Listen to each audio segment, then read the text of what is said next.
விருதுநகர் மக்களவை தொகுதிக்குட்பட்ட திருப்பரங்குன்றம் வாக்குச்சாவடி மையத்தில் சுட்டரிக்கும் வெயிலையும் பொருட்படுத்தாமல் வெகுநேரம் வரிசையில் காத்திருந்து வாக்காளர்கள் தங்களது ஜனநாயக கடமையை நிறைவேற்றி வருகின்றனர்.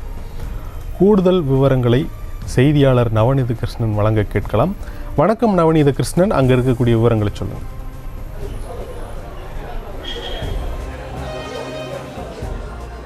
நிச்சயமாக நடைபெறக்கூடிய நாடாளுமன்ற தேர்தலில் காலை 7 மணி முதல் பொதுமக்கள் தங்களுடைய ஜனநாயக கடமையை ஆற்றி வருகிறார்கள். நாம் தற்போது இருக்கக்கூடிய இந்த பகுதி மதுரை மாவட்டத்திற்குட்பட்ட திருப்பரங்குன்றம் சட்டமன்றத்திற்குட்பட்ட ஒரு பகுதியாகும். இது விருதுநகர் நாடாளுமன்ற தொகுதிக்குட்பட்ட ஒரு பகுதியாக இருக்கக்கூடிய வேளையிலே காலை 7 மணி முதலாகவே சுட்டரிக்கும் வெயிலையும் பொருட்படுத்தாது பொதுமக்கள் தங்களுடைய ஜனநாயக கடமையை ஆற்றி வருகிறார்கள். வயது வித்தியாசமின்றி அனைவரும், அதாவது வாக்களிக்க தகுதியுடைய வயது உடையவர்கள் அனைவருமே, வயதானவர்கள் கூட தங்களுடைய ஜனநாயக கடமையை ஆற்றும் வண்ணம் இந்த வாக்குச்சாவடிகளுக்கு வரக்கூடிய ஒரு நிலையை நம்மால் காண முடிகிறது.